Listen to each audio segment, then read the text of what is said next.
감사합니다. 여러분들 10여 년 전에 마이클 셔머라고 하는 미국의 작가가 아주 재미난 제목의 책을 썼습니다. 왜 사람들은 이상한 것을 믿는가라는 제목의 책입니다. 그는 미국의 유명한 과학 커뮤니케이터라고 해서 저술가였는데요. 이분은 이게 사이비 과학, 그러니까 과학이라고 말할 수 없는 그런 사이비 과학과 맞서서 이렇게 싸웠다고들 해서 미국에서는 과학계의 전사라고 불리기도 했습니다. 그런데 사실 그는 과학적 회의주의자였고 우리와는 너무나 다른 무신론자였습니다. 그런데 이 책에서 그는 뉴에이지 과학이라든지 미신이라든지 또는 심령술과 같이 소위 이 사이비 과학이라고 불리는 것들을 비판하고 폭로했어요. 그런데 그분이 이제 접근한 방법은 당연히 진화론적이었습니다. 그래서 제가 이 책과 이 작가를 설명하는 것은 이 책을 읽으라고 하는 추천이 절대 아닙니다. 그래서 아침 앞에 내용만 보다가 저 책 사서 읽어야겠다 그러시면 큰일 나고요. 그런데 이 책에서 우리가 좀 배울 점이 있습니다. 우리는 사람들이 이상하게 믿게 되는 여러 가지 이유들, 동기들 중에 의미 있는 내용을 이 책에서 언급하고 있습니다.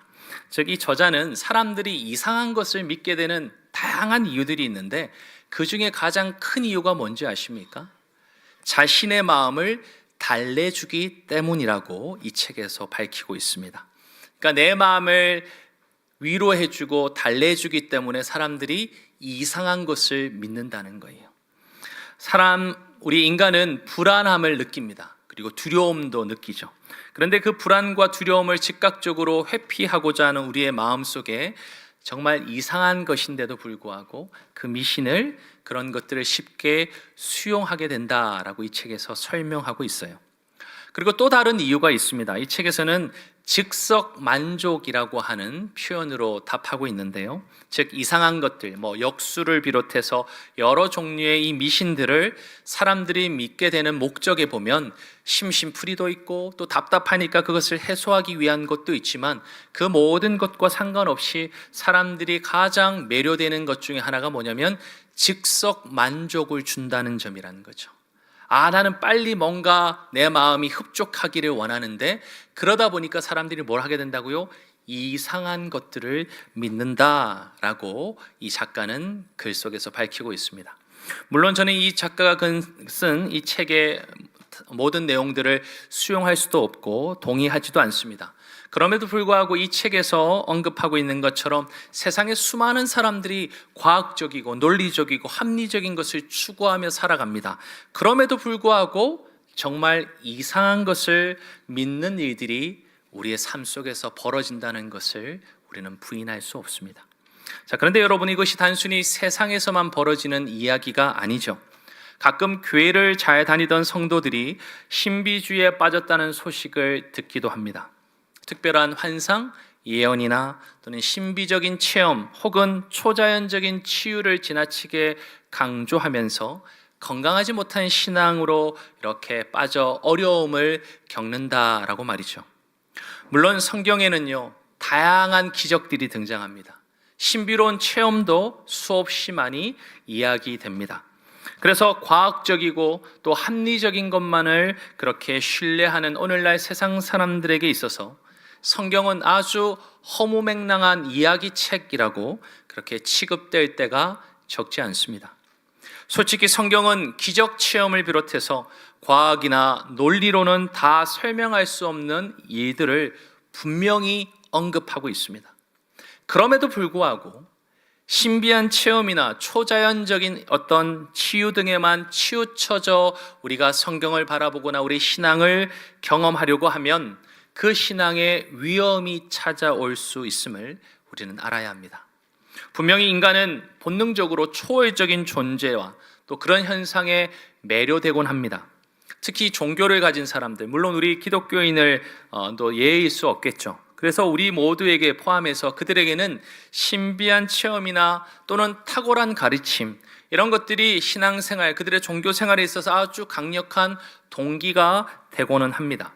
결코 그것이 틀린 것도 아니고 잘못된 것도 아닙니다. 그래서 우리도 기도로 병이 낫기를 바라고 주님 앞에 기도합니다. 삶의 문제의 기적적인 해결을 기대하면서 하나님 앞에 우리의 삶의 문제들을 간구하죠. 때로는 그런 마음을 감동시키거나 또는 가슴에 울림을 주는 설교도 또는 지식도 때로는 이야기도 혹은 어떤 특별한 체험에 우리가 열광하기도 합니다. 하지만 참된 그리스도인으로서, 즉 예수님을 따르는 제자로서 오늘 성경의 말씀은 우리에게 아주 중요한 질문을 던집니다. 과연 저와 여러분, 우리 모두는 예수님의 능력만을 구하는 무리입니까? 아니면 예수님을 진정으로 따르는 제자입니까? 제가 지난주일 말씀을 통해서 예수님의 제자란 그분의 부르심을 받아서 그분 안에서 각자 우리 자신에게 주신 사명을 가지고 있다, 그렇게 이야기했습니다.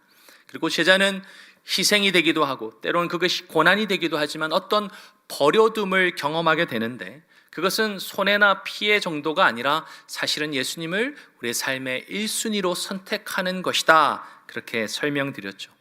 그리고 마지막으로는 이 제자는 그저 자기가 원하는 대로 주님을 따르는 것이 아니라 올바른 그 제자도의 여정을 거쳐 예수님을 뒤따르는 것이다, 그렇게 제가 지난주에 말씀을 드렸습니다. 네, 다들 처음 듣는 것처럼 이렇게 저를 반짝반짝한 눈으로 보고 계시네요. 네.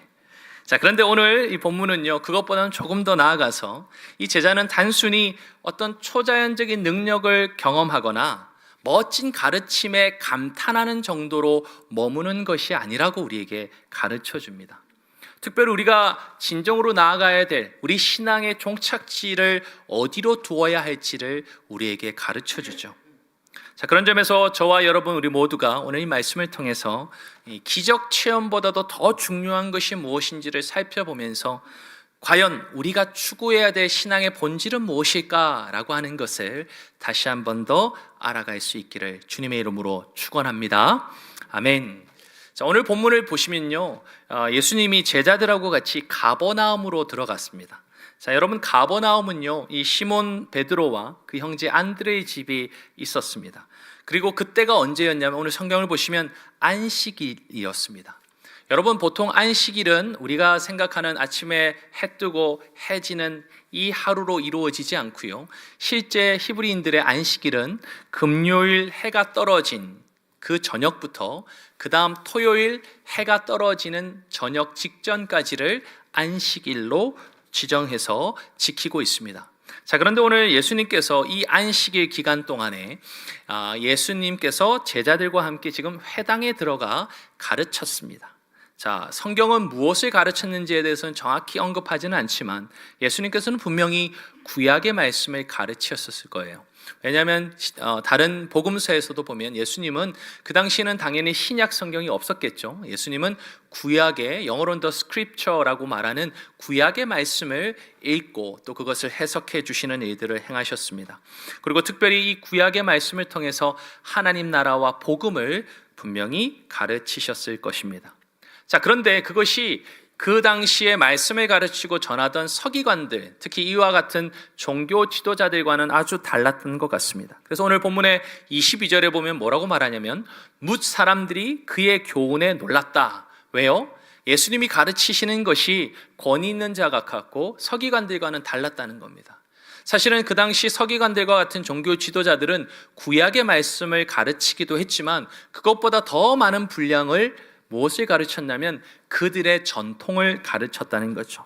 이것이 전통에 따르면 이걸 해야 되고 말아야 되고 이런 그런 교훈적인 것을 가르치는 것이 더 많았지만 예수님께서는 구약의 말씀을 통해서 하나님의 나라와 복음을 가르치셨기에 그들은 권위 있는 자 같았고 서기관들이 가르치는 것과는 달랐음을 깨달았습니다. 자, 그런데 여러분 보십시오. 중요한 것은요, 그런 특별한 가르침, 좋은 말씀을 들었는데 그들이 어떻게 했습니까? 여기 22절에 보면 뭇 사람이 그의 교훈에 놀랐다. 우리 22절 한번 보여주실까요? 예, 뭇 사람이 그 교훈에 놀랐다라고 말합니다. 그런데 여러분, 그 다음에 다른 게 없어요. 그게 끝이에요. 다시 말하면 성경은 그들이 놀랐을 뿐이지 예수님의 이 교훈을 따라서 삶이 변화되거나 또는 그분께 삶을 드렸다고 말하고 있지 않다는 겁니다. 예수님의 좋은 가르침 그리고 놀라는 그 교훈에도 불구하고 그들이 순종하거나 헌신하거나 하지 않았고 그저 놀랐다라고 말하고 그뿐이었다는 거예요. 자, 한편 그것만이 아니었습니다. 그 회당에는요, 더러운 귀신 들린 사람이 있었다. 오늘 성경은 밝히죠. 예수님의 이 권위 있는 말씀에 사람들은 놀랐고 또 그 안에 더러운 귀신 들렸던 그 귀신 들린 사람도 어떻게 해요? 놀라서 오늘 소리를 지르며 이야기했습니다. 오늘 24절 말씀 우리 한번 같이 읽어보겠습니다. 나사렛 예수여, 우리가 당신과 무슨 상관이 있나이까? 우리를 멸하러 왔나이까? 나는 당신이 누구인 줄 아노니 하나님의 거룩한 자니이다. 아멘.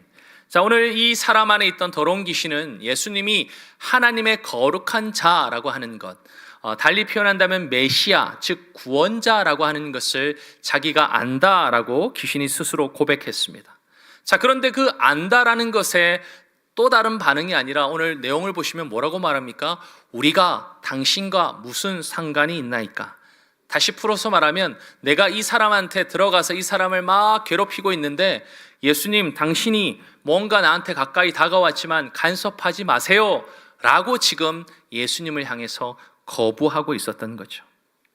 특히 우리를 멸하러 왔나이까 라고 하면서 예수님이 그 귀신들, 그 사탄들을, 마귀들을 멸할 권세를 가지신 분이라는 것을 이 더러운 귀신을 알았습니다. 그럼에도 불구하고 뭐라고 말합니까?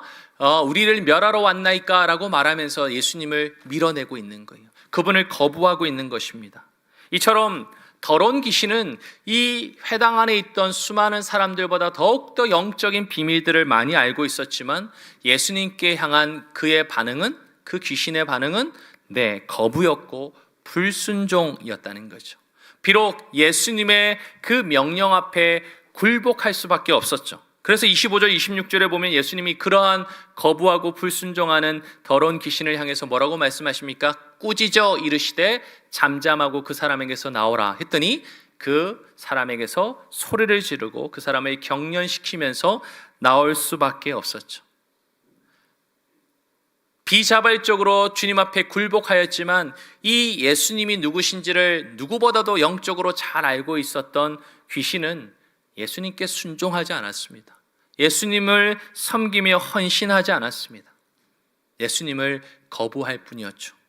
자, 이 놀라운 기적과 같은 사건을 보고 사람들이 어떻게 했는 줄 아십니까? 오늘 27절 말씀 한번 같이 읽겠습니다. 다 놀라 서로 물어 이르되 이는 어찌미냐 권위 있는 새 교훈이로다 더러운 귀신들에게 명한즉 순종하는도다 하더라. 아멘. 자, 여기 잘 보시면 예수님의 특별한 말씀을 듣고 놀랐던 그 사람들이 오늘 지금 이 더러운 귀신이 쫓겨나가는 걸 보고 어떻게 했습니까? 또 다 놀랐습니다. 자, 그런데 그것이 전부였습니다. 그 이상도 그 이하도 아니었습니다. 이 회당에 있던 사람들은 예수님의 권위 있는 가르침도 듣고 보았고 또 심지어는 예수님의 기적과 같은 사건도 옆에서 직접 체험했지만 놀라고 감탄할 뿐이었죠. 야, 권위 있는 새 교훈이로다 라고 감탄하고 놀라고 그것이 끝이었습니다. 회당에 있던 무리들은 예수님께 제대로 된 순종과 섬김의 반응을 보이지 않았습니다. 여러분, 예수님의 제자와 그 무리에는 아주 중요한 구별점을 보여줍니다. 예수님의 제자가 아닌 무리는 예수님의 가르침에 대해서 오늘처럼 놀라는 반응을 하고 말 뿐입니다. 사실 우리도 설교를 듣고서 오늘 말씀 참 좋다, 꽤 감동적이었다, 아니 이 말씀은 내가 좀 동의할 만하네, 이 정도의 반응 정도로 우리가 예배당을 나서는 게 전부라면 우리는 회당에서 이 예수님의 생명의 말씀을 듣고도 그저 놀라고 감탄했을 뿐인 그 사람들과 다를 바가 없습니다. 성도 여러분, 예수님의 말씀, 그 생명의 가르침에 우리가 그저 감탄하고 놀라는 것이 중요한 게 아닙니다. 오히려 그 말씀 가운데 순종하며 반응하는 것이 더 필요하고 중요합니다. 예수님의 권위 있는 말씀이 내 삶의 주권을 흔들어대고 내 고집을 꺾어서 그렇게 주님 앞에 나아갈 수 있는 그런 우리의 순종과 헌신의 자리까지 나아가도록 하는 것이 진짜 그 말씀을 듣는 이유라는 거죠. 그럴 때 우리는 제자로서 참 그리스도인다운 열매를 맺을 수 있습니다. 여러분, 더욱이 예수님께서도 그렇게 행하신 놀라운 능력의 내용들을 우리가 보지 않습니까? 귀신을 쫓아냈어요. 그런데 사람들이 여전히 뭡니까? 감탄하고 놀랄 뿐이라는 거죠. 그것뿐이라면 우리가 하나님이 행하시는 놀라운 기도 응답을 받고 기적의 치유를 경험하고 놀라운 하나님의 역사들을 보고 그게 끝이라면 결국 이 귀신, 더러운 귀신 들린 사람과 뭐가 다를 수 있겠습니까? 우리의 삶의 기적과 같은 놀라운 역사를 하나님은 허락하실 때가 있습니다. 초자연적인 사건이 우리 삶 속에 나타날 때가 있습니다. 그런데 그러더라도 예수님이 누구신지를 그것을 통해서 온전히 깨닫지 못하고 그분이 행하신 능력을 통해서 그분 앞에 순종하여 반응하지 못한다면 오늘 우리가 성경의 말씀 속에서 보는 그 회당에 있는 사람들, 그리고 더러운 귀신 들린 자보다 더 나을 것이 전혀 없습니다. 성도 여러분, 아무리 놀라운 말씀을 수없이 듣고 요즘처럼 교회 안에서만이 아니라 유튜브를 통해서 여러 다양한 매체를 통해서 수많은 설교들, 아주 탁월하고 멋진 설교들을 많이 들어도 그 말에 순종하지 않는다면 헛것입니다. 아니, 오히려 오늘날 이 시대는 말씀이 없어서가 아니라 그 말씀에 순종하지 못하는 저와 우리 모두의 그 연약함과 부족함 속에서 열매를 맺지 못하는 일은 아닌지 우리는 되돌아보아야 합니다. 자칫하면 우리도 그리스도인이라고 하지만, 그렇게 살아가지만 우리가 이 회당 모든 사람들처럼 그저 놀라고 끝나버리지는 않을지 우리는 살펴보아야 한다는 거죠. 특히 예수님을 단순히 병 고치는 분, 귀신을 쫓아내는 분, 문제를 해결해 주시는 분 정도로만 오해하고 만다면 그건 예수님께서 능력을 행하시며 사람들에게 자신이 누구신지를 드러내고자 하는 참 의도를 우리가 놓치고 마는 겁니다. 그런 면에서 예수님께서 자신이 누군지를 잘 알고 있었던 그 더러운 귀신에게 뭐라고 말씀하셨냐면 잠잠하라 라고 말씀하신 이유를 우리는 다시 한 번 더 유추해 보게 된다는 거죠. 자, 그런데 역사적이게도요, 예수님은 이렇게 너무나 잘 알던 더러운 귀신에게도 너 말하지 마, 너가 말 못하게 잠잠하라 라고 명하셨음에도 불구하고 예수님에 대한 유명세는 오늘 말씀을 보면 온 갈릴리 전역으로 계속해서 퍼져나갔습니다. 물론 예수님에 대한 건강한 반응을 보인 사람들도 있었을 것입니다. 그러나 예수님의 능력에 동일하게 놀랄 뿐이고 또 그 기적 때문에 자신의 필요를 체험받고자 찾아오는 사람들이 훨씬 더 많았을지도 모릅니다. 아마 이러한 우리의 추측을 답해주는 내용이 있죠. 오늘 32절과 33절 말씀인데 우리 한번 같이 읽어보겠습니다. 시작. 저물어 해질 때에 모든 병자와 귀신 들린 자를 예수께 데려오니 온 동네가 그 문 앞에 모였더라. 아멘. 자, 오늘 보시면 저물어 해질 때라고 되어 있습니다. 이미 금요일 해가 진 이후에 이제 토요일에 해가 지는, 이제 마치 안식일이 거의 끝나는 시점에 다 되었죠. 그리고 더 많은 사람들이 어떻게 해요? 예수님께 찾아왔습니다. 그래서 예수님 앞에 병든 자들이, 또 귀신 들린 자들이 고침을 받았죠. 자, 이때 앞서 더러운 귀신 들린 자에게 하셨던 것처럼 귀신들이 예수님이 누구신지를 잘 알았지만 예수님이 뭐라고 하십니까? 그 말하는 것을 허락하지 않으셨죠. 오늘 본문의 마지막에 그렇게 설명하고 있습니다. 자, 왜냐하면 이 귀신들이 예수님을 거룩한 자, 하나님의 거룩한 자라고 알아봤자 예수님께 자발적으로 순종하지도 않고 그분을 섬기지도 않기 때문에 그렇습니다. 그저 아는 것이 전부가 아니라는 것을 예수님은 너무나 잘 알고 계셨다는 거예요. 오히려 예수님의 초자연적인 능력을 경험하고 또 예수님의 가르침을 받았다 하더라도 그것을 온전하게 반응하지 않을 때는 예수님이 원하시는 그분이 하나님의 아들이요 그리스도이심을 드러내기보다는 정반대의 일이 많아질 것을 이미 잘 알고 계셨던 거죠. 사실 예수님께서는 그래서 사람들에게 그리고 제자들에게 진정으로 하나님의 거룩한 자, 즉 메시아, 구원자 되시는 분이심을 잘 알게 해주시고 그 사람들이 순종함으로 예수님을 섬기는 참 제자가 되기를 간절히 원하셨습니다. 그러나 안타깝게도 오늘 우리가 본문을 잘 보면 대부분의 사람들, 그 무리들은 그것과는 정반대로 예수님 앞에 참 제자의 모습을 보이지 않는 것을 우리가 발견하게 되죠. 따라서 우리는 경계해야 합니다. 기적을 체험하는 것은 물론 의미가 있고 하나님 우리의 삶 속에 그것을 통해서 하나님의 살아계심과 그분이 우리의 하나님 되심을 분명히 경험하게 해 주십니다. 하지만 그것보다 더 중요한 것이 있다는 것을 우리가 잊으면 안 됩니다. 여러분, 기적의 핵심은요, 내 문제가 해결된 것이 아닙니다. 기적의 핵심은 내 문제가 해결된 것이 아니라 하나님께서 다시 내 삶의 주인으로 그렇게 통치하기 시작하셨다는 사실입니다. 우리가 기적을 또 좋은 말씀을 듣고 깨닫게 된 것은 바로 그분이 나의 하나님, 나의 주님이 되었다는 것을 다시 한 번 더 깊이 있게 맛보게 해주시는 것이라는 걸 우리는 잊어서는 안 되죠. 그러므로 기적을 행했다면, 기적을 경험했다면 우리는 그 기적을 주신 분께 순종으로 반응해야 합니다. 그리고 그가 의도하신 우리의 온전한 모습을 회복하는 일이 바로 그 순종의 걸음을 통해서 맛보아질 것을 우리가 알아야 하는 것이죠. 그리고 더 나아가서는 주님 앞에 순종하는 그 반응은 결국은 그분을 섬기는 삶으로 우리를 인도하게 됩니다. 사실 오늘 이 본문은 중앙에 그 중요한 한 인물을 나타냅니다. 오늘 본문을 잘 보시면 이 히브리적 문학으로 보면 우리가 이걸 인크루지오라고 표현을 보통 하는데 앞과 뒤의 내용의 중앙에 가장 중요한 얘기를 다루고 있습니다. 근데 오늘 본문의 앞 내용도 뒷 내용도 말씀을 가르치시고 기적을 이루시는 일들 속에 있지만 그 중앙에 오늘 아주 중요한 한 인물의 사건을 우리에게 담아서 설명해 주십니다.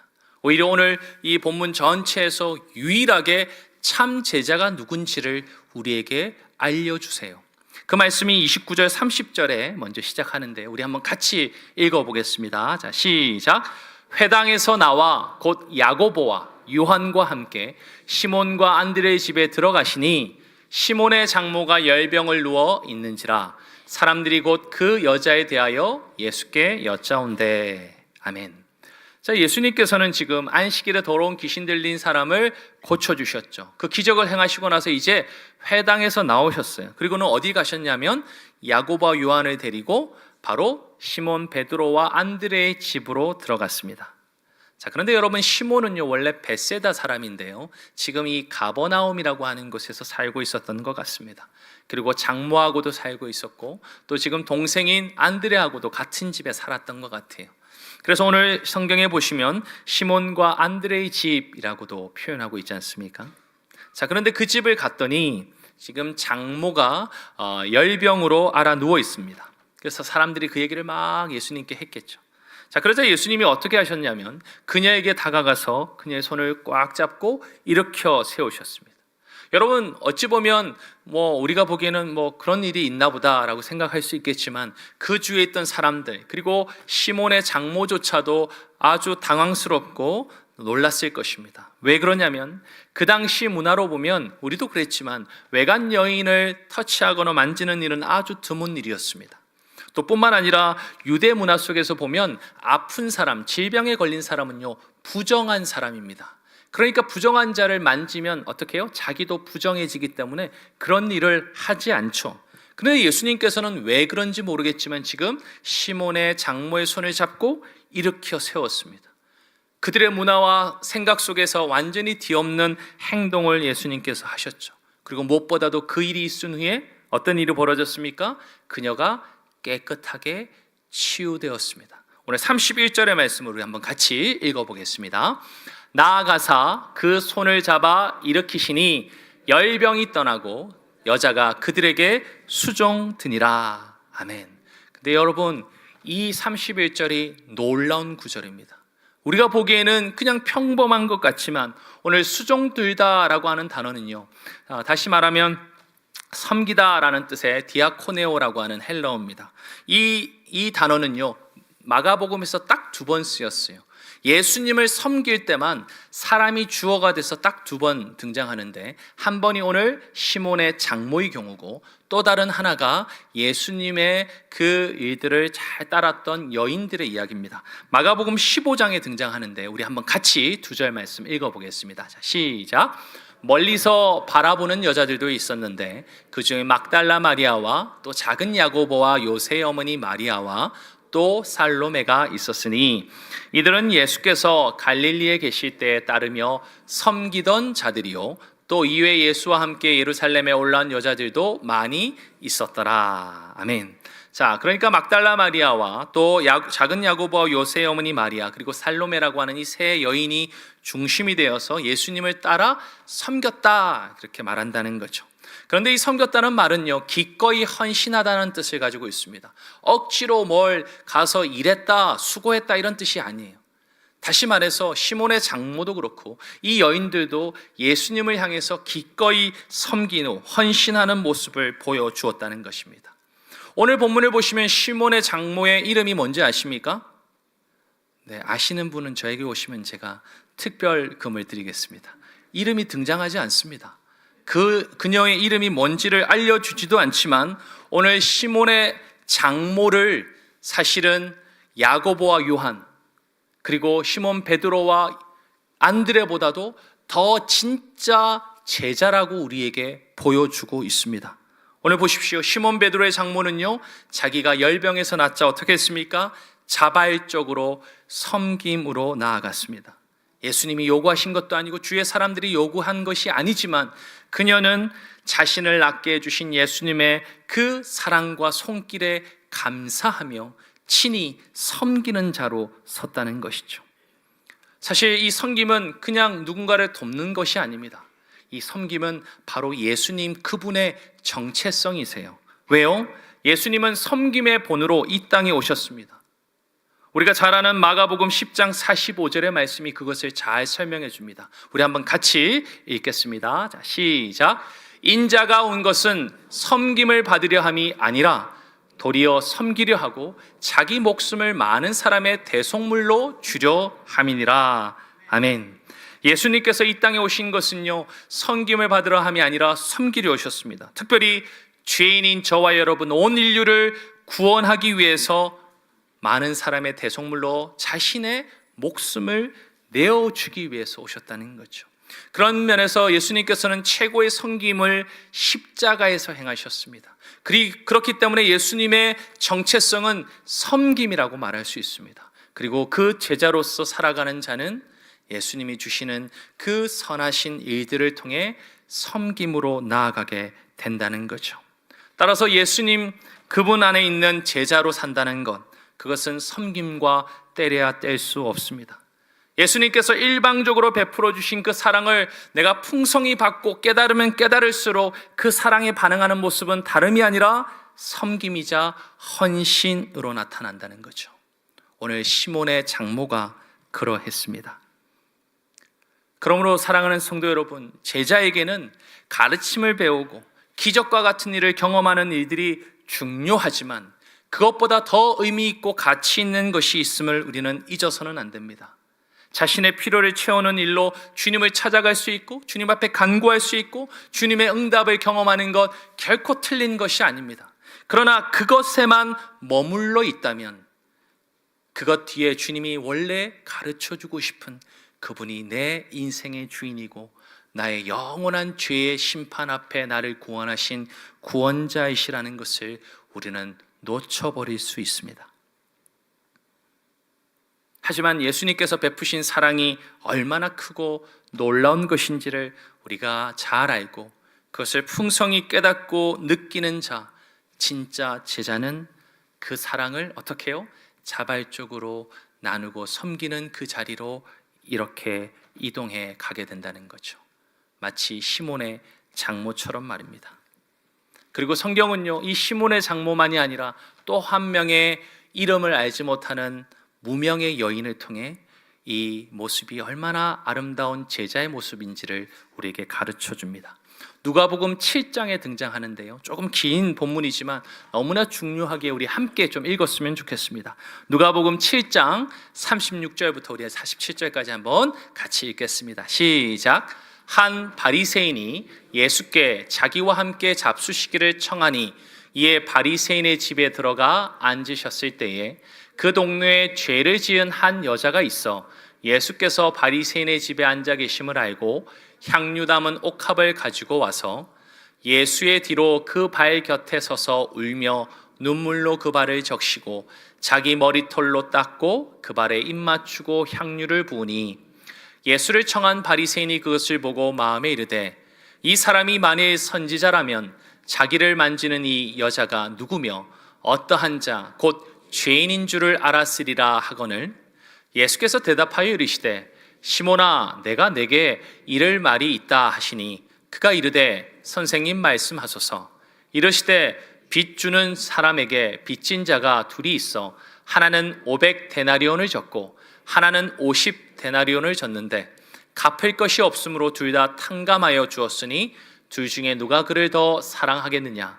시몬이 대답하여 이르되 내 생각에는 많이 탕감함을 받은 자니이다. 이르시되 내 판단이 옳다 하시고 그 여자를 돌아보시며 시몬에게 이르시되 이 여자를 보느냐. 내가 네 집에 들어올 때 너는 내게 발 씻을 물도 주지 아니하였으되 이 여자는 눈물로 내 발을 적시고 그 머리털로 닦았으며 너는 내게 입 맞추지 아니하였으되 그는 내가 들어올 때로부터 내 발에 입 맞추기를 그치지 아니하였으며 너는 내 머리에 감람유도 붓지 아니하였으되 그는 향유를 내 발에 부었느니라.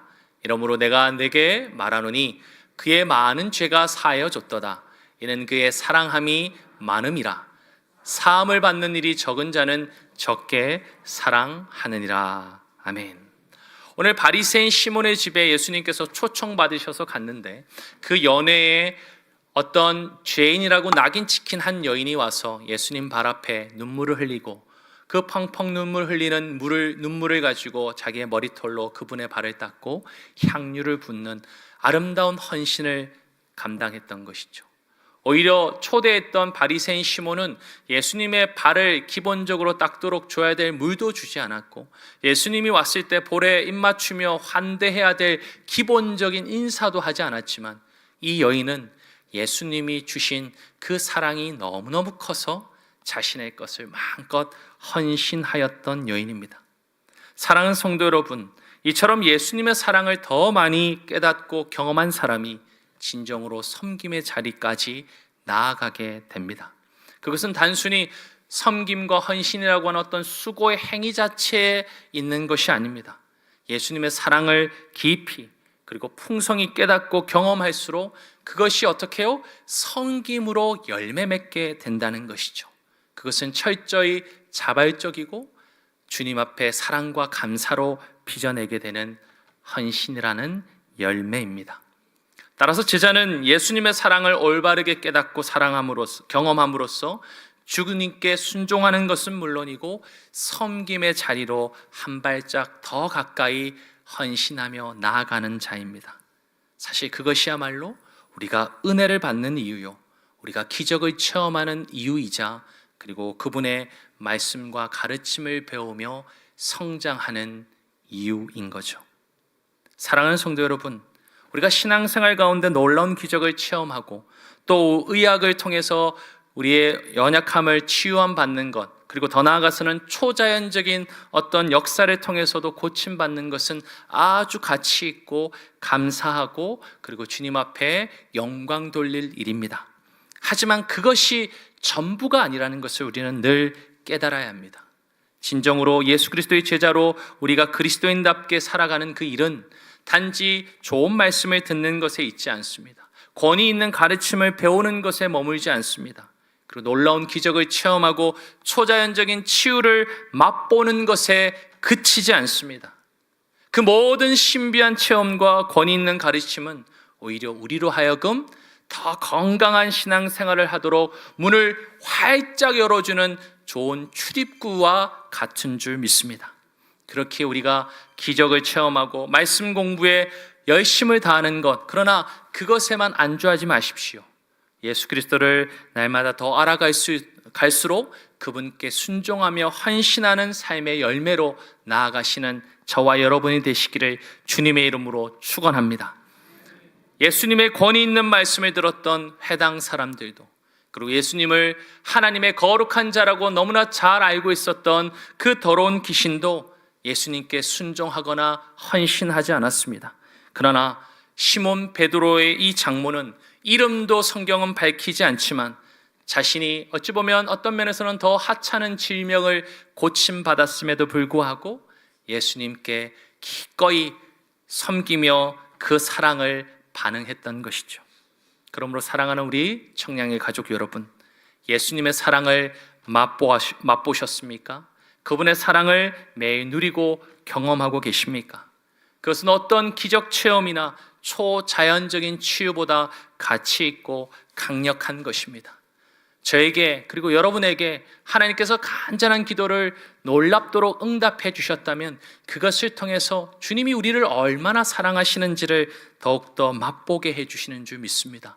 그리고 그것을 통해서 주님이 우리의 삶의 진정한 주인이요 구원자이신 것을 확인시켜 주시는 것인 줄 믿습니다. 바라기는 이제 더 이상 방관자나 구경꾼이 아니라 어떤 무리의 한 사람이 아니라 예수 그리스도 안에서 참된 제자로 그렇게 서가는 저와 여러분 되시기를 주님의 이름으로 축원합니다. 좋은 말씀을 받았다면 그것대로, 또 놀라운 기적 체험과 초자연적인 치유를 맛보았다면 그 경험대로 주님을 섬기며 그 아름다운 제자로서 날마다 성장해 가시는 저와 여러분 되시기를 주님의 이름으로 축원합니다. 아멘.